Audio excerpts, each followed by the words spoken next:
Imagine this. A single tiny virus. It gets into two different animals, right?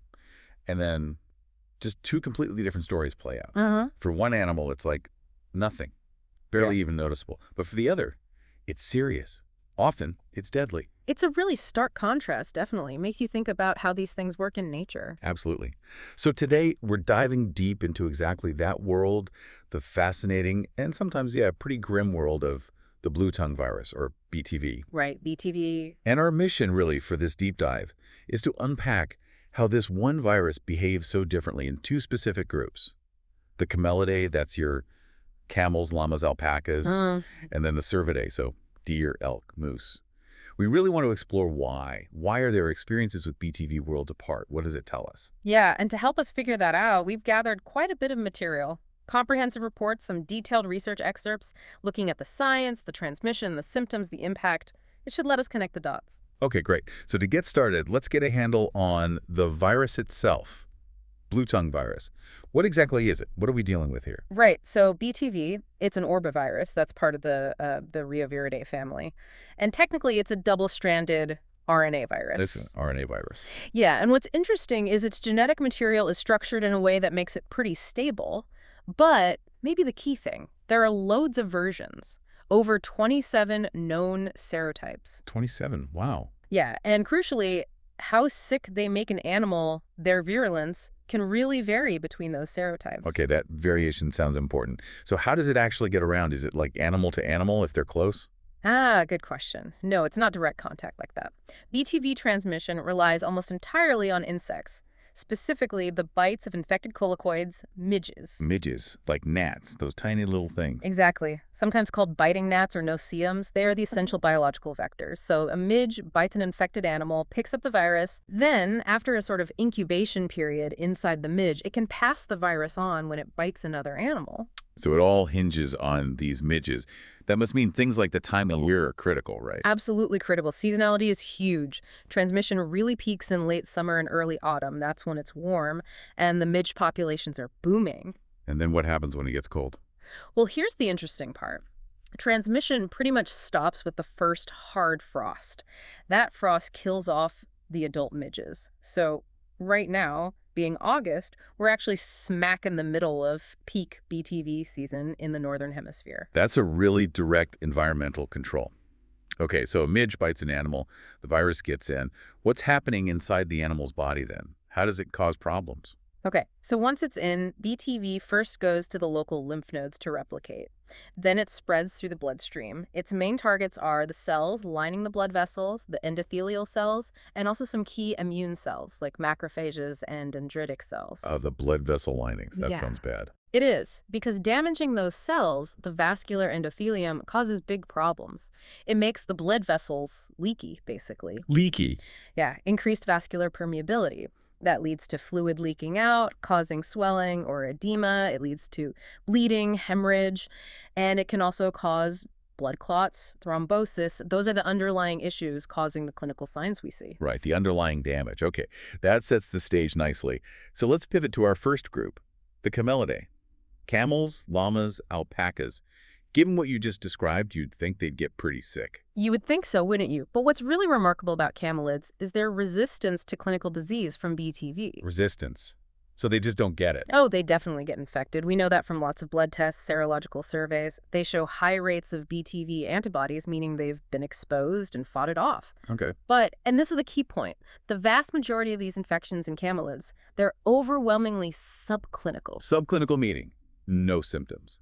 Exactly. The animal gets the virus in its blood, it becomes viremic, and it develops antibodies, a good immune response. But outwardly, it looks perfectly fine, no signs of illness. Wow. So they don't even seem sick most of the time. Are there any reports of them getting ill? There are, but they're really isolated, very rare reports of maybe mild clinical signs, a slight fever, maybe a bit off their food, lethargic, perhaps a mild runny nose. But these are truly the exceptions. Not droll. Definitely not. Things like serious breathing problems or that classic blue tongue sign, the cyanotic tongue, extremely rare in camelids. Their prognosis is generally very good. Okay, that's fascinating. But if they're infected, viremic, but not sick, what does that mean for the bigger picture? Well, that raises a really important question about their role in the whole BTV cycle. Because they can carry the virus without showing signs, they could potentially act as silent maintenance hosts. Silent hosts like reservoirs. Precisely. Reservoirs for the virus. They could be a source of infection for the midges. So a midge bites an infected but healthy-looking llama, picks up the virus, and then flies off and bites, say, a deer. Okay, so it's not about their own health so much, but their, epidemiological role, how they fit into the spread. Exactly that. Their potential to keep the virus circulating and possibly transmit it via midges to species that do get seriously ill. Which brings us neatly to the other side of the coin, the Cervidae family. Deer, elk, moose. This is where things get serious, isn't it? Yes, this is where the story takes a much darker turn. In North America, when cervids get BTV, or the very closely related virus EHDV, epizootic hemorrhagic disease virus, clinically, the diseases they cause in deer are basically indistinguishable, and they often just lump them together and call it hemorrhagic disease or HD. Hemorrhagic disease, okay. And is it equally bad for all deer, elk, and moose? No, there's actually significant variation within the Cervidae family, too. White-tailed deer are extremely susceptible. They often get hit very hard, very fast, high mortality rates. Really? Yeah, HD is probably the most significant infectious disease for whitetails. You can see mortality exceeding 50% in some local outbreaks. It's devastating. 50%. Wow. What about other species? Mule deer are also susceptible, but generally the signs are less severe and mortality is lower than in whitetails. Elk. They can get infected, sure, but they tend to be more resistant than deer overall. So white-tailed deer are really the most vulnerable here. And when they get it, what does it look like? You said it's rapid. Incredibly rapid. Typically, symptoms show up just 5 to 10 days after they're bitten by an infected midge. And what are those symptoms?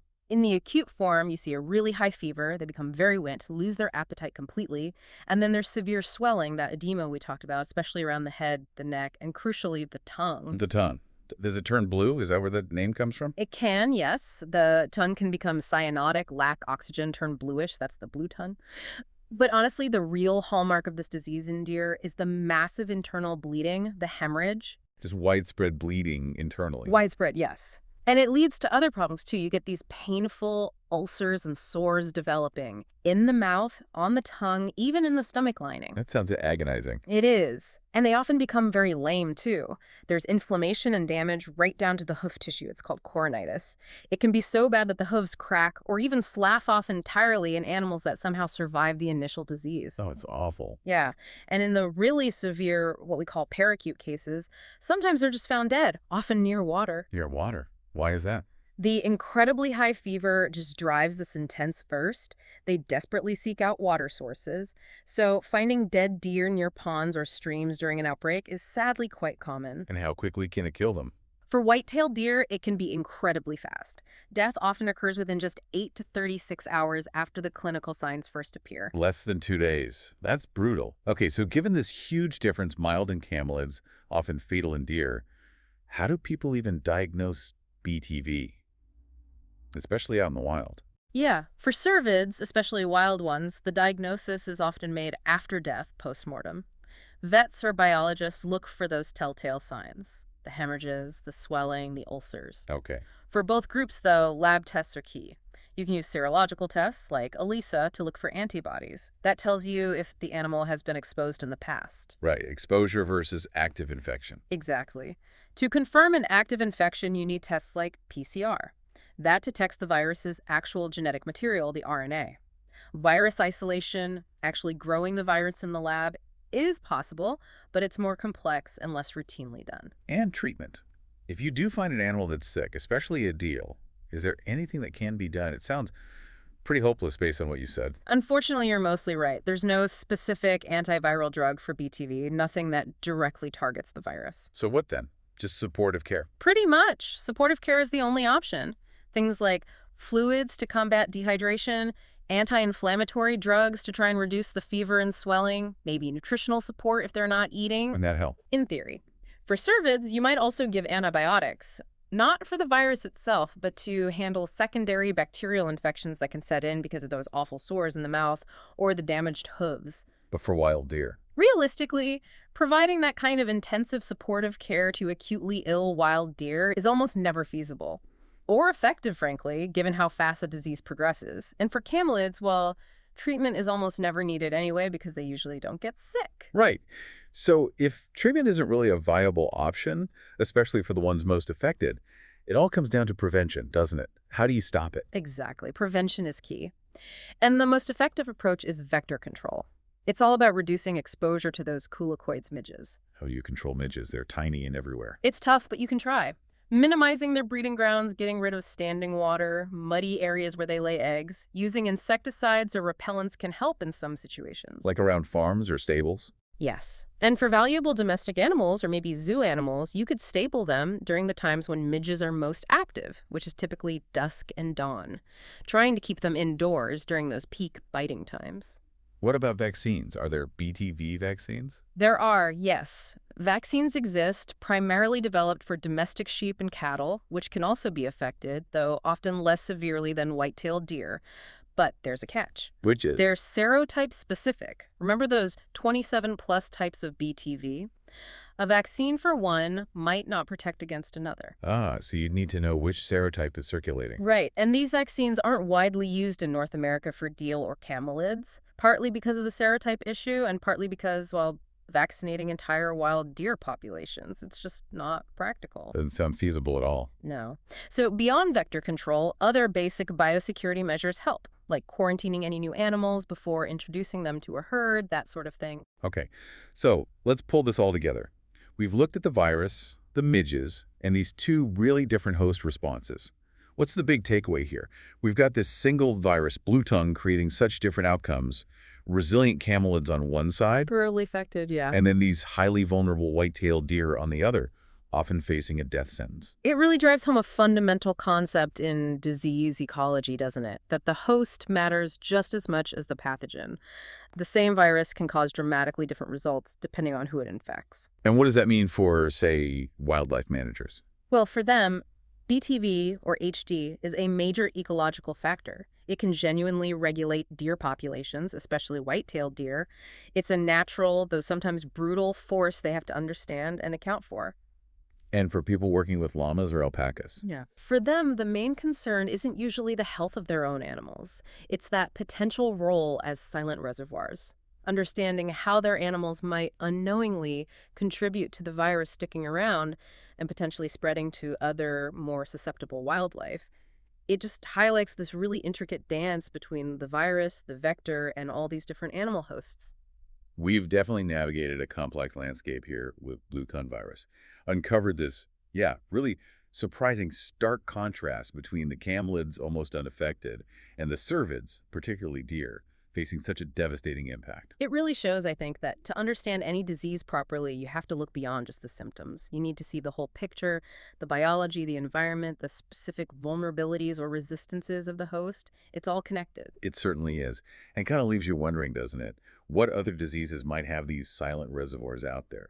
Animals carrying pathogens that could affect us, or species we really care about, without showing any signs themselves. That's a really important question in disease surveillance, absolutely. Or just thinking about how something so incredibly small, like a tiny biting midge, can wield such immense power, literally life and death, over entire animal populations. It's quite humbling, really. There's always more to uncover.